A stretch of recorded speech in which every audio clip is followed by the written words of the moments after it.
Dr. Stavros Nicolaou, thank you very much for joining us and to have this discussion here. There's a lot of activity going on at the Gallagher Estate today, and there will be several meetings, different streams, I think, discussing different issues. Tell me about the significance of this 10th anniversary of the BRICS Business Council. Tim, firstly, thanks very much for having me. The Business Council idea was actually conceived by South Africa, and then the other 4 BRIC countries bought into the idea, and the council was officially launched at the first summit that South Africa hosted in Durban in 2013. So we've kind of come full circle 10 years on, and I think many important milestones and many important achievements to reflect on. Of course, a lot of work to do still in future, but some of the highlights for me have been, firstly, the establishment of the new development bank, the NDB as it's called, or BRICS Bank. That's been a significant development. I think the formation of a structure that includes 9 working groups that covers what we call economic trigger sectors. So these are sectors that have been identified by the 5 countries in BRICS that can move the needle on the economy. They include working groups such as the aviation economy, infrastructure, manufacturing. There's one on skills development. Of course, skills is very important, particularly as South Africa is the fulcrum between BRIC on the one hand, and on the other hand, of course, the African continent in the context of the African Continental Free Trade Area.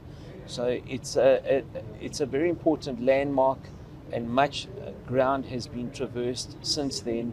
But by the same token, we're now at a stage of maturity where we are starting to unpack the trade patterns, what's working, what isn't working, and unquestionably trade with BRIC has worked for South Africa, because if I take a 4-year consolidated period between 2017 to 2021, there's been a 44% growth in trade. So from a trade perspective, it's worked for us. We've seen inward investment. However, some of the trade patterns, South Africa runs trade deficits with, for example, China, with India, and trade deficits are expected, particularly with economies of that size. But how do we use those deficits to turn it into opportunities for our businesses at a sectoral level? And that's going to be one of the focal points moving into the future, into the next decade. Another thing that will be a focus in the next decade is how do we integrate the African Continental Free Trade Area into BRICS? So you've got 2 very big markets here. You've got the BRIC markets, which constitute 32% of global GDP, and now you've got Africa organizing itself into a free trade area that will enable aggregated markets, economies of scale, and leverage. And the other thing that's emerging when you observe the work of BRICS and the deliberations or the commentary on what BRICS is all about, it's almost like it's a group of countries that are checking out of the the integrated globalized economy. Is that what BRICS is all about, or not necessarily? You're not moving out of the global economy? No, not at all. And I think the fact that the theme for this year's conference, for this year's summit, I should say, and of course South Africa as the chair gets to determine the theme.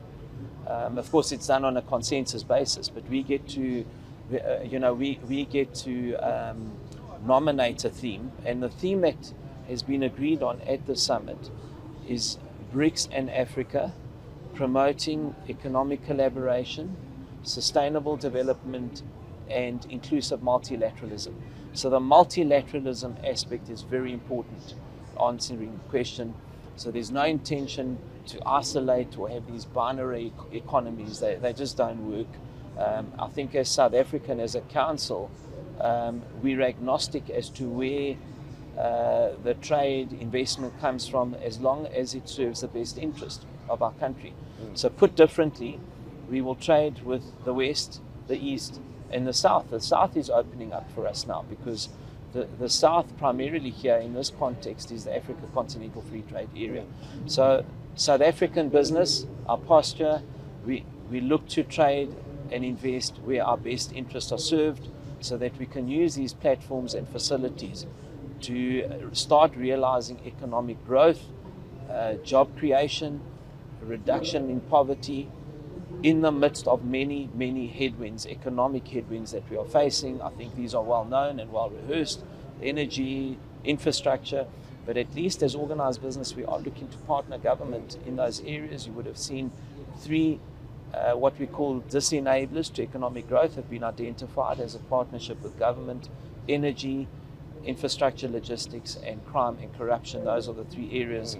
So we need to use these platforms in partnership with the right partners, but also fix the disenablers in our economy to realize the benefits. I want to talk about these enablers, or whatever you call them. Sorry, if you can. Disenablers. Disenablers. Yeah. Maybe that's an interesting term that emerges out of summits of this nature. But before we get there, I'm interested in the steps that you are taking as the BRICS Business Council representing South Africa to bridge the trade deficit, particularly as it exists between South Africa and China. Where do you see the gaps? I think, what are the constructive and creative ways of trying to bridge that big gap? Tim, firstly, charity starts at home always, right? So we do need to fix those areas that are uncompetitive. But by the same token, we have many areas in which we are competitive. And South Africa is the most diversified and most industrialized economy on the continent. If I just take my organization, Aspen, Aspen is a global leader. So we've demonstrated that we can occupy global leadership positions in certain therapeutic areas. There are many businesses like that in South Africa. So yes, we need to put these businesses in an enabling environment. Enabling means we've got to fix the energy, the infrastructure, and I'm confident that this partnership with government is going to yield some breakthroughs in that respect. So that's the first area we've got to look at. The second thing is we've done a very detailed analysis of the products that we are presently exporting. Now, let me give you an example. Our second largest export to Brazil is centrifuges. Okay. Now, who would have expected, Tim, the centrifuge machines? I mean, no one's really heard about this, but yet it's the second largest export from South Africa to Brazil. So we've got to say, if we can do it with Brazil, why aren't we exporting to India, to Russia, and to China, and to the continent as well? So that's the exercise, the mapping exercise that we have concluded. Now we've got to take that into an execution phase. And I was very encouraged last week by the Chinese inward buying mission, where Chinese companies agreed to buy $2 billion, 40 billion rand, let's say, of South African produced products. These are value added products produced here in our country and will be exported to China. So, and that covers a number of sectors. So those are really, for me, encouraging developments. So we need to use both those areas, those sectors in which you've got strength and competitiveness to leapfrog into those markets. We've got to use the platforms like BRICS appropriately in a structured way to boost our exports of finished products. Right now we are far too top heavy in exporting raw materials, which is fine. We'll continue to do that. But we also need to export more finished products. And that's how we address it going into the future. The challenges within the country that may hamper the efforts to bridge the trade deficits, you've mentioned some of them. I mean, energy and infrastructure, logistics, they've been with us for some time and they seem intractable, that it's almost like there's no willingness on the part of the government to fix them, or the agency at least to fix those problems. Talking about the railways, for instance. One does not see any plan on the horizon or effort to fix that. The energy problem looks like it's going to be with us for a while, and it's been there for several years now. What are you, as the Business Council, doing in assisting or at least putting pressure on the government to fast track the resolution of these problems? Yeah. Tim, the council is constituted of 5 members. I have 4 other colleagues, and we are all nominated by organized business. the two apex bodies, Business Unity South Africa and the Black Business Council. So we're representatives of organized business. For me, one of the most encouraging developments that we have seen this year in terms of setting the economy on a different pathway and a different trajectory has been the Business for South Africa partnership with the government. We met with government after much work was done in the background around 10 weeks ago. We've got these institutionalized 6 weekly meetings that the President chairs. There's what we call a JSOC, which is a Joint Oversight Committee. It's co-chaired on the side of the government. It's the Director General, President's Office. And this was a model that worked for us during COVID when we did the vaccine rollout. So it's not without precedent. Now, how do we address the issues? The biggest problem in government, I believe, is a lack of capacity. The capacity and capability has been hollowed out over time.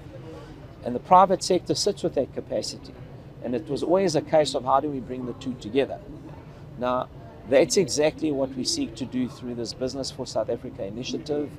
I know that there have been some criticisms leveled, saying that we've tried this before to work with government and it hasn't yielded the appropriate response on the side of government. This is a bit different this time because the governance structure is very different. There's institutionalized 6 weekly meetings chaired by the President, and there have already been, I was just speaking to James McKay earlier, who chairs the energy working stream in this initiative, and he was saying to me there are already some early breakthroughs at the level of Eskom. So for me, this is a very encouraging picture. We can only fix our country, I believe, if private and public work together. This is my final question to you, and Sure. a quick response from you. It's got to do with the issuance of work permits or work visas to some of the companies that come from members of BRICS. They come here, they send expatriates to come and work in South Africa, but then when I'm told that the bureaucracy takes long to issue such work permits. Surely that's a thing that can be dealt with almost immediately. Why is it still a problem?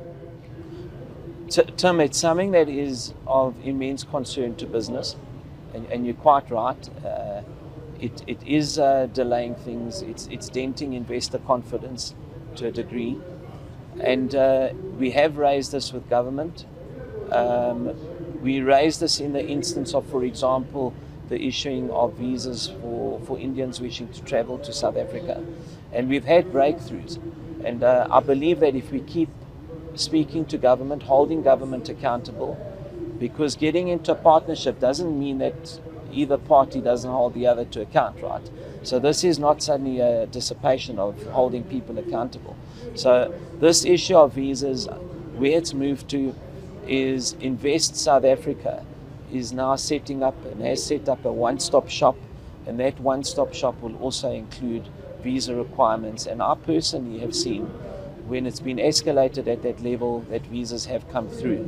I've witnessed it firsthand. There's an Invest South Africa office at 1 Santon Drive, and I've seen work permits that were not being issued for expats that run very big companies or would have run very big companies in South Africa not being issued, and they have been addressed, but certainly a long way to go, and we've got to keep up the pressure on this one, Tim. It's an important one to solve. Dr. Stavros Nicolaou, thank you very much. Thank you, Appreciate Tim. it. Much Thank you. appreciated. Sure.